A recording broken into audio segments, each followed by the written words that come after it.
दोस्तों कैसे मिजाज हैं। जिस्म फरोशी का नाम सुनते ही हमारे जहनों में औरत का ख्याल आता है।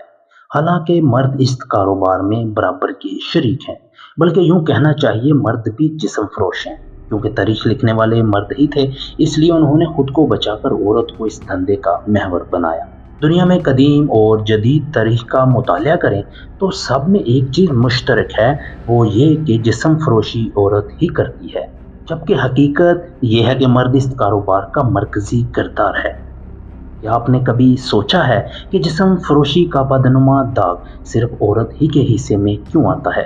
इस वीडियो में हम आपको बताएंगे कि तारीख के आईने में जिस्म फरोशी की इब्तदा कैसे और कहाँ हुई। अगर जिस्म फरोशी के कदीम बाज़ारों का जायज़ा लिया जाए तो मालूम होता है ये बाज़ार ज़्यादातर फौजी किलों की दीवारों के साथ वाक़ हैं। शुरू में ये बाज़ार आर्जी होते थे, क्योंकि जैसे ही फौजी लश्कर कूच करता तो तवाइफें भी साथ ही चलती थीं। जहां लश्कर का पड़ाव होता वही तवाइफें बैठ जाती। जिस्म फरोशी की इस रवायत को जनूबी एशियाई ममालिक, जिनमें हिंदुस्तान भी शामिल है, इसमें हमला आवरों की वजह से इस काम को बहुत फ़रोग मिला। ये हमला आवर लूट मार का हदफ लेकर हिंदुस्तान पर हमला करते रहे और फौजें दरियाओं और शहरों के किनारे पर पड़ाव डालती थीं, जहां फौजियों के लिए तवाइफों की ज़रूरत पड़ती थी। ये तवाइफें ज़्यादातर मकामी इलाकों से ताल्लुक़ रखती थीं और इनका रोज़गार इन फौजियों से ही वाबस्ता होता था। जदीद तहकीक बताती है कि मुत्तहिदा हिंदुस्तान यानी बर्रे सगीर में सबसे पहले बाकायदा चकला या जिस्म फरोशी का अड्डा मुसलमान बादशाह मोहम्मद तुगलक के अहद में कायम हुआ। बादशाह ने अपने दारुल हुकूमत दौलत आबाद के इर्द गिर्द तुर्ब आबाद के नाम से ये अड्डा कायम किया। तुर्ब आबाद के रहायशियों में ज़्यादातर जंगों की वजह से मुतासर होने वाली बेवाएं और निचली ज़ात से तल्लक रखने वाली गैर मुस्लिम औरतें थीं। इन औरतों में ज़्यादातर तामिल नस्ल और तेलुगु नस्ल से ताल्लुक़ रखने वाली गरीब औरतें शामिल थीं। तुर्ब आबाद असल में बादशाह तुगलक के फौजियों की इशरत गाह थी। ये फौजी इन औरतों के साथ ज़बरदस्ती का मुजाहरा करते और यूं अक्सर औरतें इनकी बाहमी लड़ाई में मारी जाती थीं। इन औरतों को ऐसी लड़ाई में कोई कत्ल कर देता तो ये जुर्म तसव्वुर नहीं किया जाता था, बल्कि थोड़ी सी रकम जुर्माने की मद में अदा कर दी जाती। ये तो थी हिंदुस्तान में जिस्म फरोशी की इब्तिदा। आइए अब एक नज़र डालते हैं कि दुनिया में इस मकरूह धंधे की शुरुआत कहाँ से हुई। अगर तारीख का बारीक बीनी से मुतालिया किया जाए तो पता चलता है कि यूनान यानी ग्रीक का रहने वाला एक हकीम, इसका नाम सोलन था, वो दुनिया में पहला शख्स था जिसने फहाशी के सद्देबाब के लिए यूनान में सबसे पहला अड्डा कायम किया। इसका ख्याल था इस काम के लिए कोई बाकायदा जगह मुकर्रर कर दी जाए तो जिस्म फरोशी के आदि कबाइल चल फिर कर ये कारोबार नहीं करेंगे। लेकिन वो अपने इस मकसद में कामयाब नहीं हो सका, क्योंकि खाना बदोश कबाइल जिस्म फरोशी के साथ तजारत भी करते थे। यूं वो एक जगह पाबंदी से नहीं बैठ सकते थे। इस वक्त यूनान में हम जिन्स परस्त लोगों का ये आलम था कि अपनी पसंद का किसी को लड़का ना मिलता तो वो शर्मिंदगी से खुदकुशी कर लेता था। औरत के निस्बत लड़कों को तरजीह दी जाती थी। इस ज़माना में लड़कों के साथ शादी का रवाज ज़ब्ते तौलीद की तरफ पहला कदम था, यानी ख़ानदानी मनसूबाबंदी। खुद सुकरात ने इस फेल की हौसला अफजाई की थी, जबकि अरस्तू ने लोगों को मशवरा दिया कि वो बीवियां तर्क कर दें। तौरात में हम जिन्स परस्ती के बड़े मरकजी शहर का नाम सदूम है। अंग्रेज़ी लफ्ज़ सदोमी इसी वजह से है। हुक्मरान तबकों ने जिस्म फरोशी को एक मुनाफा बख्श कारोबार की तर्ज पर अपनाया।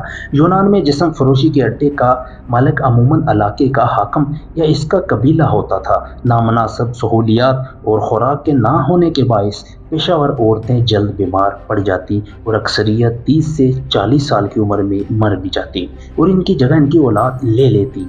हकीम सोलन ने पहली बार पेशावर औरतों का खर्च मुकर्रर किया और इनकी उम्र, नस्ल और खूबसूरती की बिना पर आमदनी में हिस्सा दिया जाने लगा और यूं अड्डे पर आने वाले से दाखिल होते वक्त मुआवजा हासिल कर लिया जाता था। यूनान के जिस्म फरोशी के अड्डों पर सबसे आला दर्जे की औरतों को عام لوگوں سے پردہ کروا دیا جاتا تھا۔ قدیم یونان میں جسم فروشی کے اڈوں پر طبیب اور حکیم بھی بھرتی کیے جاتے تھے تاکہ عورتوں کی صحت کا بھی خیال رکھا جائے۔ اس زمانے میں طبیبوں کا ان اڈوں کے ساتھ باقاعدہ ایک معاہدہ چلتا تھا۔ اسی زمانہ میں بندرگاہوں پر اپنا جسم فروخت کرنے والی عورتوں کو یونان میں اورنائی کا نام دیا گیا۔ ان عورتوں کا محلہ عام آبادی سے دور ہوتا تھا۔ کہا کہ انتظار میں وہ نیم برہنہ ہو کر بیٹھتی، اس لیے ان عورتوں کو جمنائی بھی کہا جاتا تھا، جس کا معنی ہے ننگا یعنی برہنہ ہونا۔ یہ عورتیں گاہکوں کے ساتھ باقاعدہ معاہدہ کرتی۔ معاہدے کی مدت ایک دن، ایک ہفتہ، ایک ماہ یا ایک سال بھی ہوتی تھی۔ یوں لوگ اپنے ساتھ انہیں لے جاتے تھے۔ معاہدے کی دلچسپ شق یہ تھی کہ دوران معاہدہ عورت کو حاملہ نہیں کیا جائے گا۔ اگر عورت حاملہ ہوئی تو بچے کی کفالت وہ مرد کے ذمہ ہوتی تھی جو عورت کو حاملہ کرتا تھا۔ بالکل اسی روایت سے ملتے جلتے معاہدے کا ذکر ایک جگہ اور بھی ملتا ہے، جس میں مسافر پیشہ ور عورتوں سے معاہدہ کرنے کے بدلے نقدی یا اجناس انہیں دیتے تھے۔ اس معاہدے کے مطابق مرد عورت کے گھر ٹھہرتا تھا۔ بعض اوقات وہ اپنے ساتھ بھی لے جاتا تھا، لیکن زیادہ تر عورت ہی میزبان ہوتی تھی۔ اگر اولاد پیدا ہوتی وہ مرد کی جائیداد کی وارث ہوتی تھی۔ اور نئی عورتیں اپنے گھروں کی دیواروں پر ننگی تصاویر بنواتی تھیں۔ ان عورتوں کے علاوہ طوائفوں کا ایک طبقہ اور بھی تھا جس کا نام آلٹرائڈ تھا۔ یہ سماجی طور پر بہتر سمجھا جاتا تھا، معاشرے میں اس کی عزت بھی ہوتی تھی۔ یہ طبقہ ناچ گانے کے بعد گاہکوں کے ساتھ چلا جاتا تھا۔ ان کے لیے طبیب رکھے جاتے تھے۔ بچوں کی تعلیم کے لیے الگ سکول ہوتے تھے جہاں ناچ گانے کی باقاعدہ تربیت دی جاتی تھی۔ ان عورتوں کی عموماً خواہش ہوتی تھی کہ ان کے ہاں لڑکیاں ہی پیدا ہوں۔ اگر کوئی لڑکا پیدا ہوتا تو اس کا خیال نہ رکھتی اور یوں زیادہ تر لڑکے مر جاتے۔ پوری طوائفوں کو سردار کا رتبہ دیا جاتا تھا۔ اس طبقے یعنی آلٹرائڈ سے بھی بالاتر ایک طبقہ تھا جس کا نام ہیٹرا تھا، جس کے معنی ہے خاتون دوست۔ یعنی یہ عورتیں عام طور پر شہری ہوتی تھیں اور گھروں میں دھندا کرتی تھیں۔ یہ طوائفیں اپنے جوتوں کے تلوں پر یہ عبارت لکھوا لیتی تھیں، میرے پیچھے پیچھے چلے آؤ۔ جب یہ راستہ پر چلتی تو یہ عبارت کلندہ ہو جاتی تھی اور تماشبین لوگ بھی ان کے پیچھے چلے جاتے۔ اس طبقے نے یونانی معاشرے میں سب سے زیادہ ترقی کی تھی۔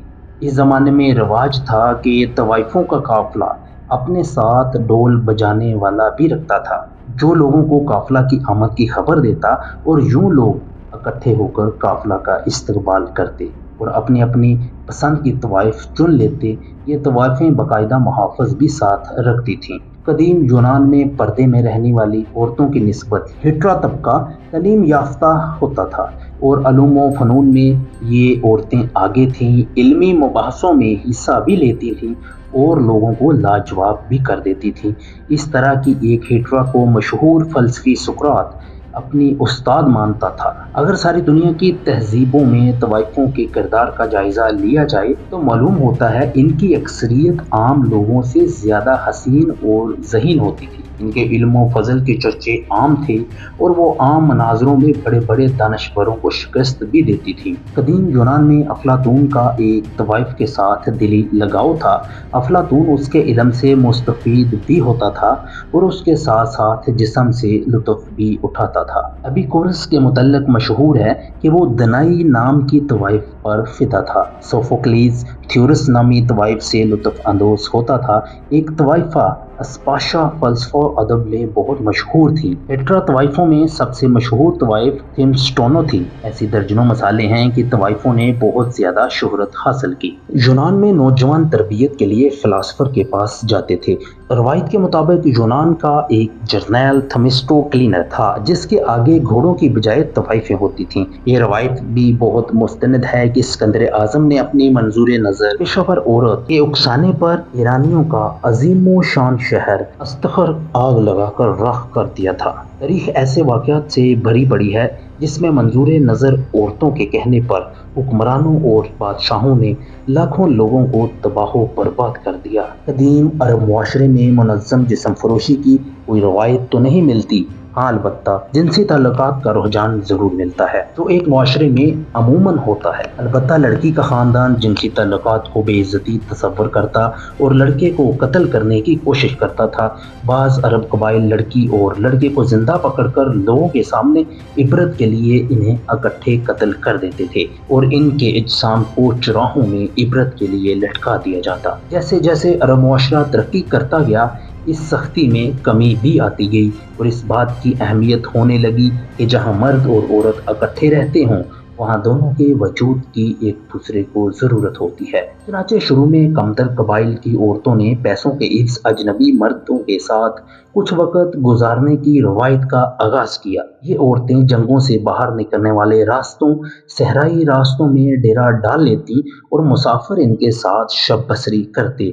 आहिस्ता आहिस्ता इस बात का एहतमाम किया गया कि ऐसा फेल करने वाली औरत और ख़ानदान का नाम पोशीदा रखा जाएगा। मुसाफिरों की बड़ी तादाद ये मुआहदा करती और बाद में इसको कानूनी हैसियत भी दे दी गई। बाज़ दरों की जानिब से मुखालफत भी रही।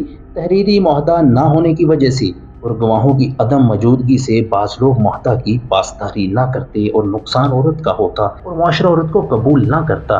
इसलिए रवायत की मकबूलियत में कमी आने लगी और अरबों ने इस रस्म को ख़त्म करने का ऐलान किया। सारी दुनिया की कदीम तारीख बताती है कि जिस्म फरोशी पूरी दुनिया में हर जगह राइज रही है। कहीं रियासतों ने इसे कानूनी शक्ल दी और कहीं इसकी मुखालफत भी होती रही और सजाएं भी दी जाती रहीं।